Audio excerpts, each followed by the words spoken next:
जो बेईमान लोग होते उन्हें कथा सुनने का समय ही कहाँ है। वो तो किसी का गला या किसी की जेब काटने के जुगाड़ में लगे होंगे।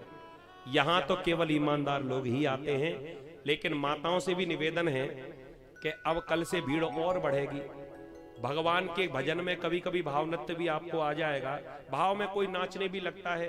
हम लोग भी कभी अपने अपने शरीर का सुध नहीं रह पाते, रख पाते।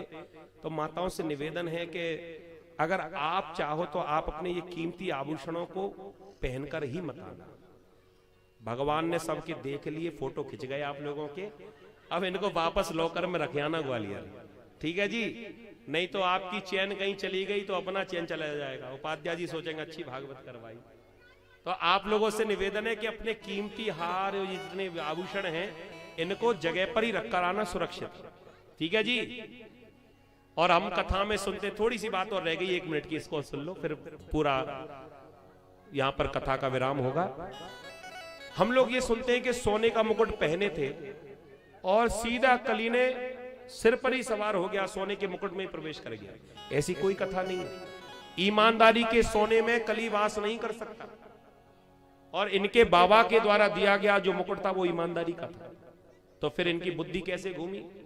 वो एक और कथा आती महाभारत में, जब भगवान भीमसेन को लेकर जरासंध के पास पहुंचे। वो पांडवों का राजसूय यज्ञ जब हुआ तो भीमसेन के द्वारा वो बीच में से भगवान ने तिनके को चीर दिया, इधर का इधर फेंका, इधर का इधर फेंका। वो कथा सुनी होगी आपने। वो जरासंध जब मारा गया तो विजय के लिए, जब जीत हो गई तो कोई शील्ड मिलनी चाहिए, कोई अवार्ड मिलना चाहिए। अब अवार्ड देगा कौन, राजा तो मर ही गया। तो भीमसेन ने सोचा इनाम के रूप में ये जो मुकुट नीचे गिरा है इसका मुकुट ही चुरा कर ले जाए। तो भीमसेन वो जरासंध का मुकुट चोरी करके ले आए। और जब धर्मराज युधिष्ठिर को दिया गया कि आप इसे पहनो, इसमें हीरे मोती जड़े हुए हैं, ये सुंदर है। कह दिया ये किसका है। कह दिया इससे क्या लेना देना, आप तो पहनो। नहीं हमें जानकारी होना चाहिए कहां से बनवाया। कह दिया बनवाया नहीं, चुरा लाए। तो कह दिया मैं तो धर्मराज हूं, मैं ही अगर ऐसा काम करने लगूंगा तो फिर मर्यादा नहीं रहेगी। ये जिसका है उसे वापस करके आओ। कह दिया अब किसे वापस करे, वो तो मर ही गया। तो एक काम करो, इसे खजाने में बंद कर दो। इस मुकुट को कोई भी हाथ नहीं लगाएगा। उस मुकुट को खजाने में रखवा दिया। आजीवन साधारण सा सोने का मुकुट पहने रहे, लेकिन उस कीमती मुकुट को हाथ नहीं लगाया। और जब अपने पोते को बिठाया, परीक्षित को राजगद्दी पर बिठाया, तो जाते जाते ये बताना भूल गए कि बेटा तुम पूरे खजाने को खाली कर देना, लेकिन इस मुकुट को हाथ मत लगाना। और वही कमी, वही गलती हो गई। एक दिन जब खजाना खोला गया तो बड़ा सुंदर चमकता हुआ मुकुट दिखाई पड़ा परीक्षित जी को।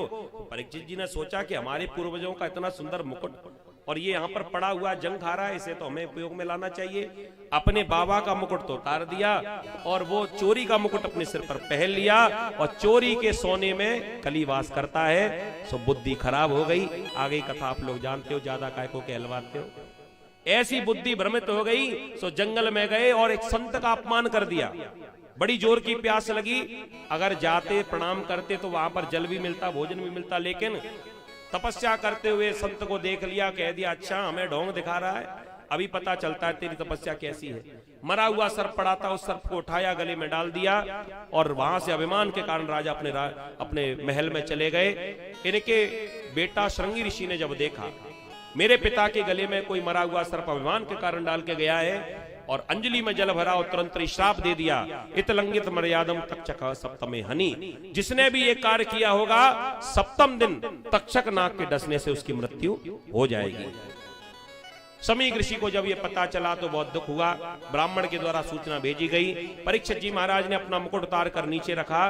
तब वो कली का प्रभाव हटा। तब इन्हें ध्यान आया, राम राम मैंने तो संत का अपमान कर दिया, मुझे तो तत्क्षण भस्म हो जाना चाहिए। लेकिन तब तक सैनिक ने कहा महाराज एक ब्राह्मण देवता आए हैं, कुछ समाचार लाए हैं, आपके पास 7 ही दिन है, 7 दिन में ही आपको तक्षक नाग डस के आपको मार देगा। धन्य है ऐसे संत, मैंने अपराध इतना बड़ा किया था कि मुझे उसी क्षण भस्म हो जाना चाहिए, लेकिन फिर भी संतों की कृपा देखो, मुझको मरते मरते भी 7 दिन का समय दे दिया। अब मैं अपनी मृत्यु को सुधार सकता हूं। अपने बेटे जन्मेजय को 12 वर्ष की आयु में राजा बनाया और सब कुछ छोड़कर गंगा के किनारे जाकर पहुंचे और संतों के मध्य में वहीं पर तत्रात भवत भगवान व्यास पुत्रो, व्यास नंदन सुखदेव जी महाराज प्रकट हुए और स्थान को एक तीर्थ बना दिया और वो तीर्थ बन गया शुकताल। बोली सुखदेव जी महाराज की।